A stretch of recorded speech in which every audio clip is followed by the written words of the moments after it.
Oke, sebelum memulai pelajaran, atau ingin kita mengenal terlebih dahulu.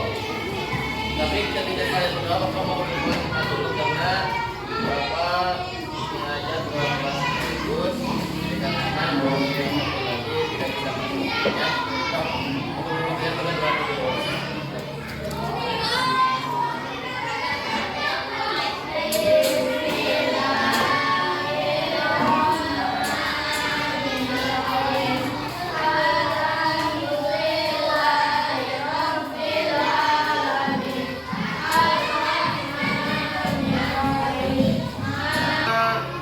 Diizin kehadiran dulu ya. Ahmad Fahur, Asagi. Tujuan pelajaran hari ini kita akan menelaah kondisi geografis wilayah Indonesia sebagai negara kepulauan atau negara maritim dan agraris, serta mengidentifikasi kekayaan alam. Yang kedua, mengidentifikasi penunjukan kekayaan alam yang ada di sekitarnya dan mengidentifikasi kekayaan Indonesia.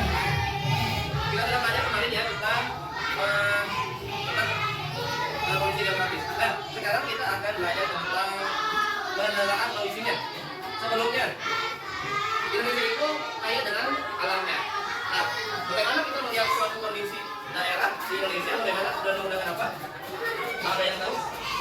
Melihat suatu kondisi, melihat suatu lokasi itu menggunakan peta. Apa sih fungsi peta? Dan bagaimana kondisi geografis wilayah di Indonesia menggunakan peta? Apa pengaruh geografi Indonesia terhadap sosial masyarakat? Dan mengapa Indonesia disebut negara kepulauan? Dan mengapa Indonesia disebut negara maritim dan agraris? Di peta itu ada yang namanya judul peta. Ya, di peta ada yang namanya judul peta, ada yang namanya arah mata angin, terus ada skala, ada simbol, legenda, kesimpulan dan tata warna. Baik, untuk pembelajaran sekarang kita akan menggunakan sebuah peta. Ya. Baik, Bapak akan dulu di depan. Nah, sekarang pembelajaran kali ini kita akan membahas peta.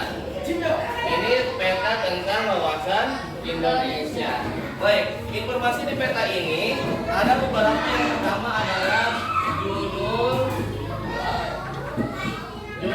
peta. Judul peta biasanya ada di atas.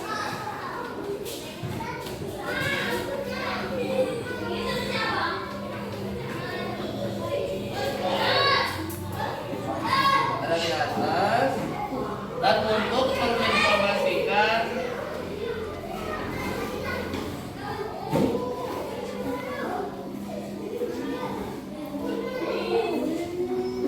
jenis peta. Yang kedua, ada arah mata angin.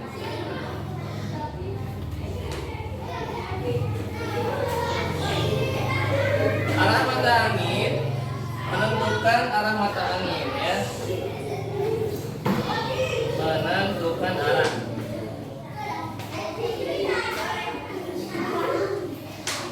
Kemudian ada skala. Skala yang digunakan biasanya ada skala garis atau skala angka. Nah, di sini kita menggunakan skala angka dulu. Skala angka.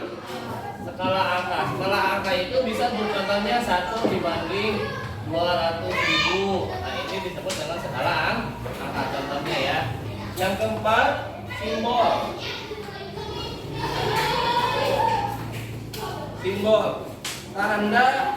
Tanda pada peta mewakili contohnya simbol gunung, simbol sungai. Ya, itu digunakan menggunakan simbol. Yang selanjutnya adalah legenda.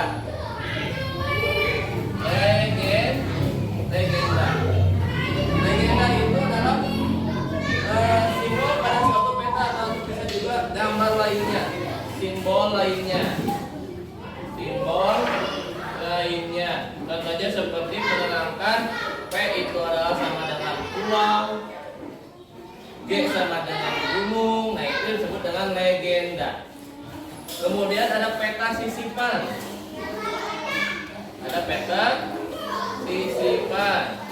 Yang ketujuh ada tata warna. Nah, tata warna ini ada beberapa, contohnya seperti hijau. Hijau untuk apa? Merah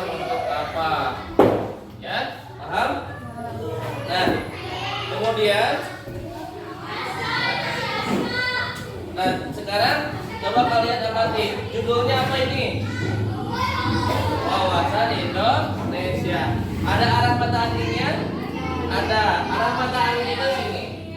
Ya, ada utara, ada selatan. Nah, biasanya utara itu menuju ke atas. Kemudian ada skala. Berapa skalanya? 1/4.500.000. Kemudian ada simbol. Nah, simbolnya itu seperti ini. Sungai, ya, terus ada jalan yang itu berwarna apa. Kemudian ada segi empat itu bentuk kotaknya. Kemudian ada legenda. Nah, legenda ini. Yang dimaksud dengan legenda adalah ini, keterangan simbol lainnya. Nah, seperti ini. Ya, yang hijau sungai, kemudian yang segitiga itu gunung, itu disebut dengan legenda atau lebih tepatnya adalah keterangan. Yang keenam, peta sisipan. Peta sisipan itu adalah peta kecil. Namun di sini nggak ada, karena ini adalah disebutnya peta dunia, peta negara, ya, peta negara. Nah, kalau peta negara, peta sisipannya adalah peta dunia. Ini disebut dengan peta negara Indonesia. Yang terakhir adalah tata warna. Nah, tata warna ini ada seperti ini. Hijau biasanya untuk daerah pemukiman. Kalau merah biasanya daerah untuk pegunungan atau tempat-tempat yang panas. Nah, selanjutnya Bapak akan membagikan soal. Nanti kalian kerjakan, ya. Setelah ketika kalian mengerjakan, Bapak akan dikasih. Nanti kita koreksi bareng-barang. Paham? So, antara dua benua apa saja? Indonesia di antara dua samudra apa saja, ya? Nanti dikerjakan, ya. Setelah dikerjakan nanti Bapak kesini lagi, Bapak mau kasih, ya? Paham?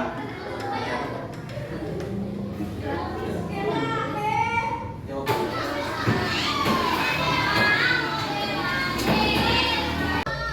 Assalamualaikum. Bagaimana kabarnya? Baik, hari ini Bapak juga akan mengajak kita tinggi dikatakan. Baik, sebelumnya kakaknya kita berpelajaran terlebih dahulu, ya. Tapi ketika kalian pelajaran, Bapak mau kali kita memberikan materi, ya. Sebelumnya dengan apa ada di buku? Maaf. Jalan terlebih dahulu. Lainnya siapa? Pak di sini.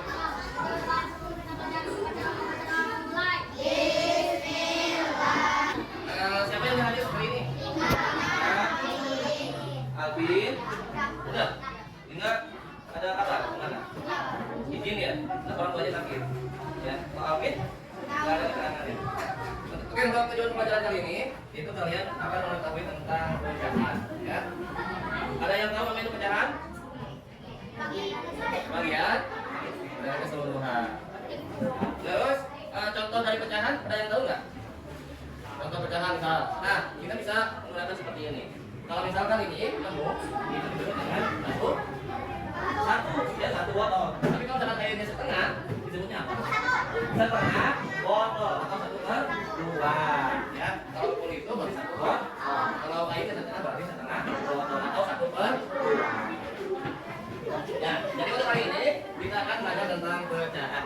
Di pecahan itu ada yang namanya pembilang dan penyebut. Tadi kita sudah belajar tentang 1 botol atau dan juga setengah botol.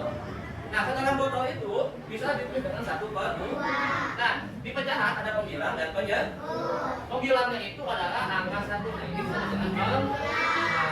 Kalau duanya itu adalah nah, itu disebut dengan pecahan ada pembilang dan penyebut. Pembilangnya di atas dan dibatasi oleh garis, penyebutnya itu di bawah kan garis. Kemudian ada pecahan lain, contohnya di 1/3. Nah, Bapak mau bawa satu kertas. Jika kertas Bapak membawa satu kertas ini anggapan 1. Kalau jika kertas ini dibagi menjadi 2,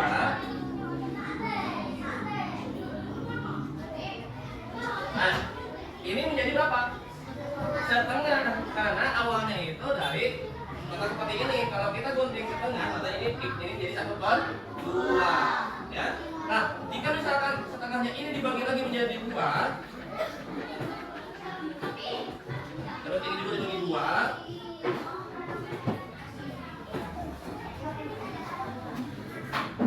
Ini disebutnya berapa?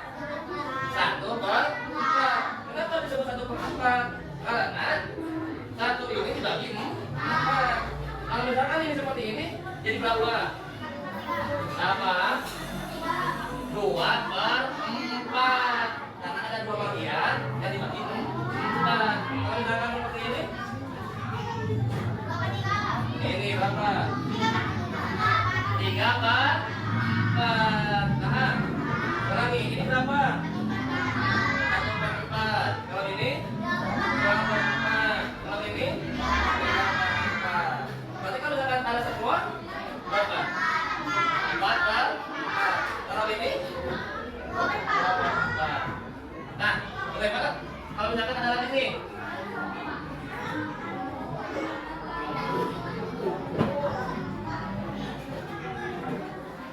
Nah, lagi tadi ini berapa? 1/2. Jadi penyebutnya ini bagaimana dia dipecahkan. Kalau misalkan dia dipecahkan menjadi 2, maka disebut 1/2. Kalau ini kan tetap sama bagiannya, disebutnya 2/4. Jadi 1/2 itu sama dengan 2/4. Ya, karena bagiannya sama. Paham sampai sini? Nanti ada lagi misalkan ini dibagi lagi menjadi 8, dibagi lagi menjadi 10. Nah, itu kita harus bisa melihat berapa yang dipotongnya dan berapa yang dibilangnya, ya. Nah, sekarang Bapak mau ngasih soal. Nanti dikerjakan, ya.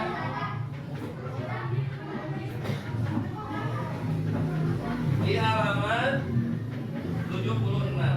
Tapi sebelumnya Bapak mau tanya dulu, pecahan itu bisa dijumlah enggak? Bisa, pecahan itu bisa dikurang nggak? Bisa. Pecahan itu dijumlah atau dikurang harus sama penyebutnya. Pecahan itu bisa dijumlah jika penyebutnya sama. Kalau misalkan beda berarti harus disamakan terlebih dahulu. Paham? Nah, kalian kerjakan tugas di halaman 79.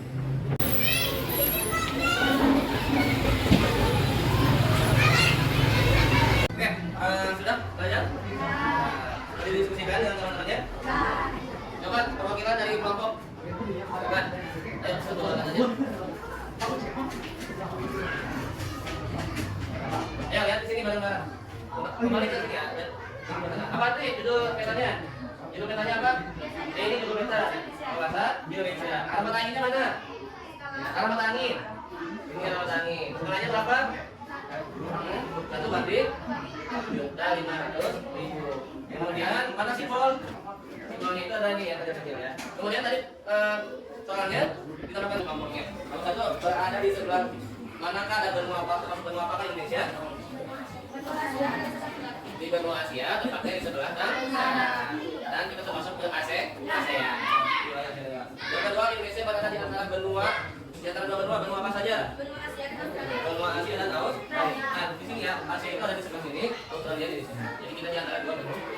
Kemudian ada Indonesia terletak di antara dua samudra. Samudra apa saja? Samudra Hindia dan Pasifik. Dan di sini Samudra Hindia, sebelah sini di biasanya ada Samudra Pasifik. Kemudian nomor 4, berbatasan dengan apakah Indonesia di bagian barat? Nah, di sebelah sini ya. Di sebelah sini ada batasan apa? Samudra Hindia. Kalau di sebelah timurnya ada bagian apa? Papua Nugini dan Samudra Pasifik. Jadi samudra itu lautan yang sangat luas. Ya. Kemudian berbatasan apakah dengan bagian utara? Utara itu di mana Cek? Di sebelah atas. Sebelah atas Indonesia ada apa saja? Ada Malaysia, ada Brunei Darussalam, ada Laut Cina Selatan. Kemudian berbatasan dengan apakah Indonesia di bagian selatan dan apa di bagian bawah? Australia, ada Samudra Hindia. Nah, pertanyaan selanjutnya, Indonesia itu kan berbanyak pulau. Ada di sini 17.580 pulau. Dilihat dari jumlahnya, apakah bentuk negara Indonesia? Negara kepulauan. Nah, Indonesia disebut negara kepulauan karena banyak pulau-pulau, pulau-pulau kecil dan pulau-pulau besar. Di sini terdapat 17.508. Pertanyaan selanjutnya, pulau apakah yang terletak di bagian barat? Pulau dari barat itu adalah Sabah. Kalau dari sebelah paling timur adalah pulau Oke. Nah, biasanya ada lagi dari Sabah sampai nah, itu ya. Jadi karena pulau paling barat Sabah dan pulau paling timur adalah pulau Oke. Kemudian kita bandingkan manakah yang lebih besar, wilayah lautan atau wilayah daratan? Wilayah laut. Indonesia itu sebagian besar adalah wilayah lautan. Baik, terima kasih untuk hadir. Nah, itu pelajaran yang sudah kita pelajari tentang letak geografi Indonesia. Untuk tugas nanti kerjakan di bapak bersama orang tua kalian ya di halaman 167 ya. Berarti untuk pertemuan selanjutnya kita akan membahas tentang kenapa Indonesia wilayahnya lautannya paling banyak dan disebut apakah dengan Indonesia dengan wilayah lautan yang paling besar ya. Itu disebutnya negara maritim dan dengan negara sendiri ada biasanya di kehidupan yang ada. Baik, untuk pertemuan kali ini kita akhiri saja. Kita ucapkan alhamdulillah bersama-sama. Alhamdulillah. Jadi kesimpulan dari pelajaran sekarang ini kita sudah mengetahui apa saja yang ada di peta, apa saja judul, peta ada arah mata, kemudian ada terus ada sisi dan kata. Nah, ini tentang sebuah peta. Nah, setelah itu kita bisa melihat dari peta tersebut, dari peta negara Indonesia, kita bisa tahu benua apa Indonesia ada dan dihimpit oleh benua apa saja, samudra apa saja, kita bisa mengetahui. Jadi fungsi peta itu adalah untuk mengetahui suatu lokasi. Untuk yang mengajar kita akhiri. Jangan lupa, terima kasih perhatiannya. Bila kita kembali saya, wassalamualaikum warahmatullahi wabarakatuh. Jangan lupa nanti itu nanti kerjakan ya. Sudah selesai? Paham ya? Coba perkiraan satu orang yang 1/3, satu orang 3/4. Coba kerjakan yang 1/3. Ya, punya kan? Nanti 1/3 itu sama dengan ya. Kemudian sama dengan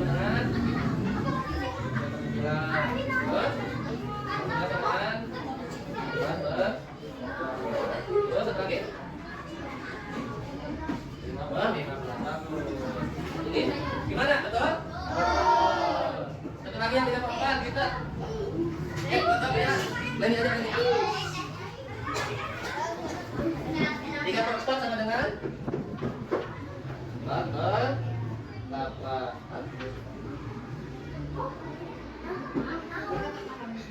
Terus apa?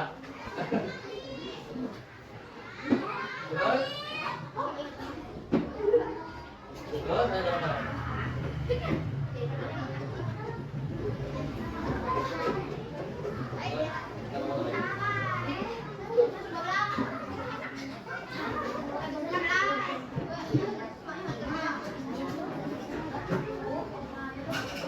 Ayo, ini betul apa enggak?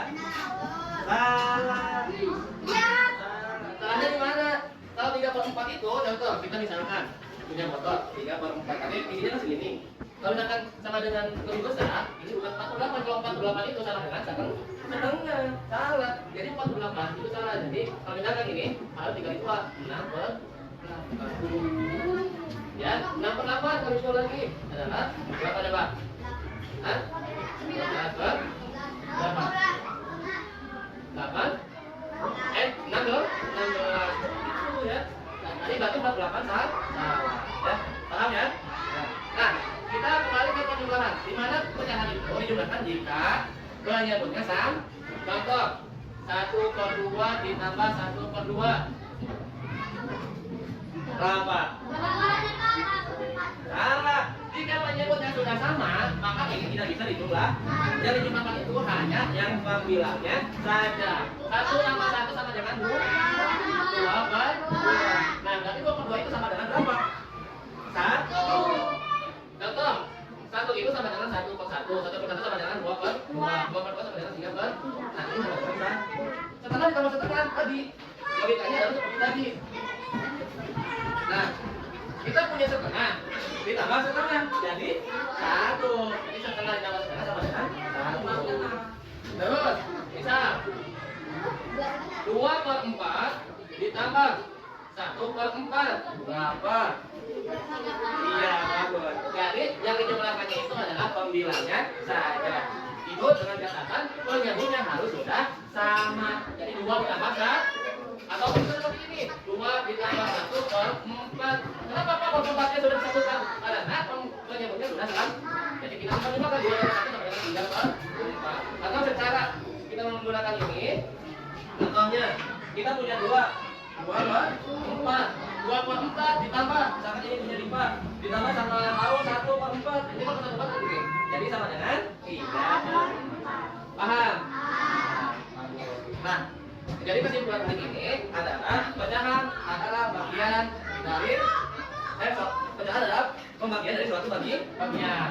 Dan kemudian penjumlahan pecahan itu bisa dijumlahkan ketika penyebutnya sama. Dan ini persamaannya, setengah sama dengan 2/4, 2/4 sama dengan 3/6, 3/6 sama dengan 4/8. 1/4 itu sama dengan 2/6, 3/9, 4/12, 5/15. Kalau 3/4 sama dengan 6/8. Kalau dengan 12/6 selanjutnya. Nah, untuk tugasnya nanti kalian kerjakan di halaman 82 ya. Kerjakan bersama orang tua kalian. Nanti kalau misalkan ada sesuatu yang kurang atau dimengerti bisa ditanyakan kepada temannya yang lebih paham. Nah, baik, untuk pelajaran hari ini kita cukupkan. Terima kasih atas perhatiannya dan kita doakan semoga yang tidak bisa hadir hari ini mudah-mudahan besok bisa hadir ya. Amin. Terima kasih atas perhatiannya. Wassalamualaikum.